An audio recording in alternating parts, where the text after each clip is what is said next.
Hello everyone, welcome to U.S. History 2. The course code is History 112, and this is the Summer 2 session of 2019. My name is Ryan Hartwell, and I'll be your professor for this shortened semester. You can find all of the information we're going to go over here on the syllabus. This is basically how the first day of class would go if we were going to be in person. We'd go over what we're doing, why we're doing it, all of that sort of thing. So again, my name is Ryan Hartwell, and my email address is here for you. It's also on the syllabus that you'll be able to find under the syllabus tab in Blackboard. So first things first, if you're watching this, you have figured out how to get into Blackboard. The entire class will take place on Blackboard. You'll find your assignments there, and you'll also submit your assignments there. So please make sure that this is working appropriately for you. There are tutorials on Blackboard on how to use particular things if you don't know, and you can also feel free to ask, and if I don't know, I will find out for you. Our class hours, because it's online, aren't set hours, but the dates that we're having class from are July 8th through August 16th. You do have one assigned text for this course. It's the Voices of Freedom Documentary History by Eric Foner.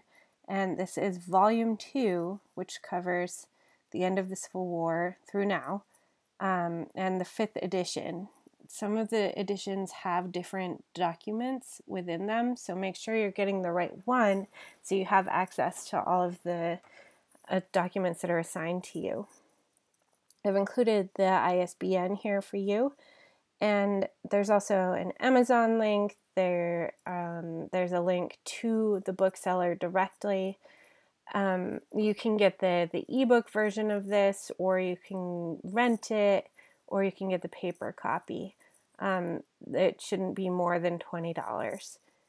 And there will be some additional readings and viewing materials that will be posted on Blackboard by me. So there will be some additional films that you'll watch and some additional reading. And one of the films, you'll actually have to access that, and I've given you several links, and you'll have to either rent or purchase the movie as part of the required text for the course. But we'll be able to go over that as we move forward through here. So the course description is pretty straightforward, what you would expect. This is a 100 level course, so this is meant to be more expansive and less focused on the specific details of particular incidents, and more trying to lay the baseline for you so that you understand when things happened, why something may have happened after something else did, that sort of thing. So we'll be surveying U.S. history from Reconstruction, which is right after the Civil War, all the way up until today. So this is a pretty large swath of time to cover, which means that we don't get into as much detail. That usually comes in later as you move up into the 200 and 300 level courses. So some of the topics that we're going to be talking about are Reconstruction, the Spanish-American War, the Industrial Revolution's legacy and the Second Industrial Revolution, the changing of the Western United States, labor struggles, racial segregation, the Progressive Era, the rise of environmentalism, World War I, the Great Depression, the New Deal, World War II, the Cold War, the Korean War, the Vietnam War, the 1960s as a revolutionary era, the turn towards conservatism, globalization, 9/11, and the following wars in the Middle East, and ending with current issues. So, as you can imagine, most of these topics are pretty big on their own and sometimes have entire semesters dedicated to them. So, if the information that we end up going through doesn't exactly detail one troop's movements in the Spanish-American War over San Juan Hill, that's not because it doesn't necessarily matter or that I don't think you'd be interested by it. It's just that in order to connect all of the dots through all of these things, we need to lay the baseline for what they are and give you a sense of when they happened and maybe why. Pretty much the most important part is why. Why did these things happen? That way we can better understand why we are how we are now, which is one of the main reasons for studying history. If we're going to go over all of these facts, figure out what happened, it's not just because we care who ate what for breakfast in 1862. We care about what the consequences of this have been and maybe why they happened. And if we can understand patterns of why things happened and see what has worked and what hasn't worked in the past, we can avoid making some of the mistakes that we've made going forward, and have a fuller understanding of why our society is how it is now. Within each of these subjects, within each of these eras, we'll be talking also about this concept of intersectionality. And this is when you consider different facets of a person's identity and existence and how that might change how they experience the same event. So we'll be talking about religion, gender, race, class, and economic factors, and how those influence Americans' understanding of their own history today and as it was being written. The objectives of this course are also relatively straightforward for what you would think. Through discussions and readings and cultural representations, I'm hoping that you will learn about United States history, understand and be able to analyze sources, the primary documentary book that you have. Those are documents that were written in speeches that were given by people directly. So this is you being able to put them into context. And you should be able to research and write on the interconnectedness of historical events. There will be writing assignments that will challenge you to think critically about the ways in which history has and continues to influence the way people act with each other. It will be a history of this nation's diverse populations and cultures and how they have changed over time. So throughout many decades, centuries even, the study of history meant that you were studying those at the top who had almost invariably been white men and their accomplishments. And starting in the 1980s, there was this turn towards cultural history. So this turn towards social history meant that you're studying different people's history and their different understandings of the same event, or what necessarily may have happened to them that didn't happen to another group based on the factors that make up their own identity. Some of the course assignments are listed here. Everything should be straightforward and in the assignments folder for you on Blackboard and broken out into the weeks that they're due.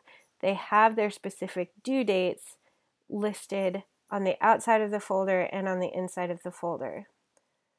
So the assignments that you'll be going through, you'll be assigned to view video lectures for each chapter that corresponds to Eric Foner's Give Me Liberty. This is a book that you are not required to purchase. It's just the one that the lectures are mostly built around. The companion book, Voices of Freedom, is the book that you will purchase or rent for the course, which contains all of the primary documents. And you'll need those because your assignments each week, some of them will derive from this book. Each week there will be required viewing and reading, which will be noted further in your syllabus and organized by week in Blackboard. And in addition to the responses based on the Voices of Freedom book in the video lectures, you'll be required to complete 4 different papers, they're small papers, about subjects pertaining to the week's lectures and readings. There will be additional reading or viewing that will be clearly separated within the assignments tab for that week. And the instructions for each will be found in the syllabus under the assignment section, as well as in the individual assignment location on Blackboard. The final exam will be an essay style exam for which you will choose from a list of questions and provide thoughtful, well-written answers that will cover the material in question and also show that you've been able to critically think about what the historical instances and events mean in connection with the larger scheme of U.S. history. There'll be further details about the final exam on Blackboard as well. So what that means is you'll get a bunch of different prompts and you'll be able to choose some of them and choose not to write about some of them. So you can pick out the ones that interest you the most and write about them. All of the assignments will be submitted by the due dates listed on the syllabus and reiterated on Blackboard. And again, you can find tutorials on how to use Blackboard on the Blackboard help page, and the IT people at Worcester State should be able to help you out, and I can also help you if you're stuck. And when submitting your written assignments on Blackboard, please be sure that you're not directly submitting them. Don't type them into the box available or paste them into the box available. Also, Google Docs doesn't allow me to directly provide feedback. I prefer to be able to highlight and make comments and have that returned to you directly through Blackboard. So if they're in a Word document or something similar to that as an attachment, I'll be able to provide direct feedback for you. All writing assignments should be double-spaced, 12-point font, Times New Roman, and the standard margins. That's pretty standard for any class, so just be sure you're going with that, that typical writing assignment style. And the participation part of your grade that you'll see is in response to you answering questions found on the discussion board, which will be posted there for you for each week. So they're labeled under the discussions folder, and then you'll be able to see week 1, week 2, through week 6. Plagiarism is something that I'm sure you've been over time and time again, but it never hurts to go back over this. If you have concerns about how to footnote or paraphrase or quote something, I'm always available to explain each process.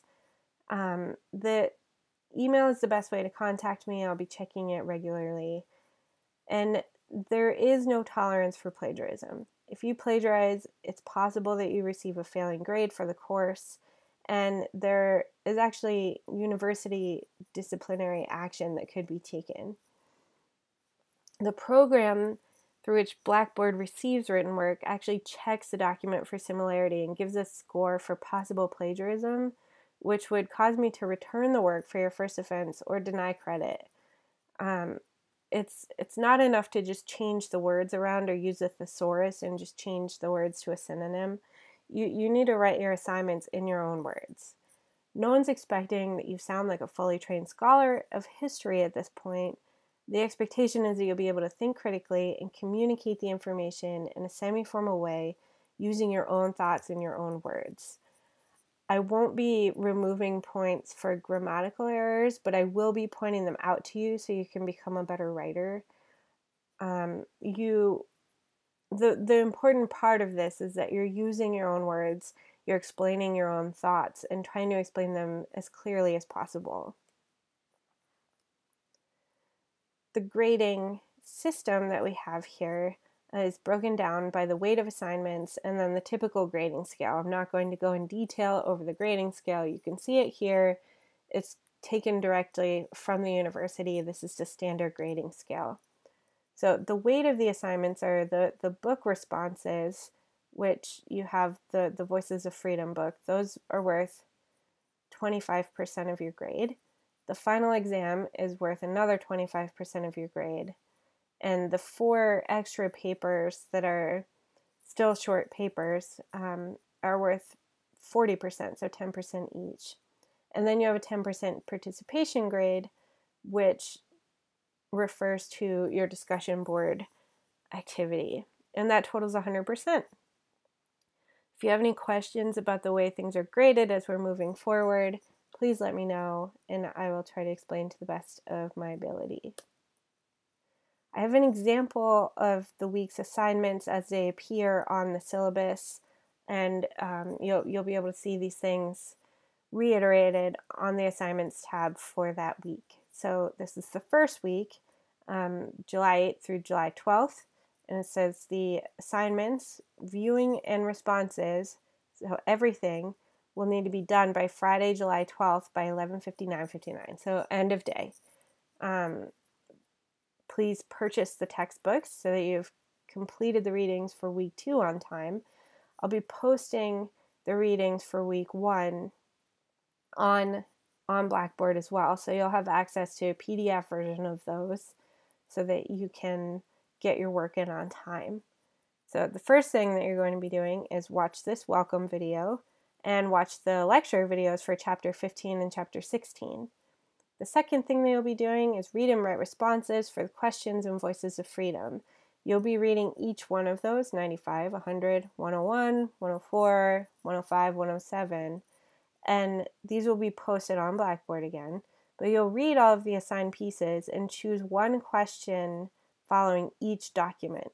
So there are 6 documents that you're going to be reading, and you'll choose one question from each of them. You should answer them with no fewer than 3 sentences. This doesn't have to be a whole page to answer each question that you pick. It just has to be a few sentences to prove that you understand the concept that you've chosen to write about. And please number these appropriately so I know which question you're answering. And the third thing that you'll be doing for week 1 is visiting the discussion board to answer the question that's posted there for you. These 3 assignments will be typical for each week. You'll watch the videos, you'll write responses to Voices of Freedom, and you'll visit the discussion board. For the middle 4 weeks, you'll have papers that are due also that you'll see on the syllabus and within the assignments folder. And for the final week, you'll have your final due as well. So because this is a shortened semester with summer class, that means that we will need to move a little faster. So it's a lot of work up front. Try to keep it a reasonable amount so you could still enjoy the second half of summer here. But if we're going to move through all of this information within 6 weeks, it means that it gets a little more condensed, so we'll move a little more quickly. So thank you for taking this class, and I look forward to discussing history with you over the next few weeks. This little kitty is how I imagine you're going to get all your work done and how I'm going to get the work done to respond to you in a timely manner. So thanks again for taking this class. Please let me know if you have any questions, and we'll get ready to start week 1.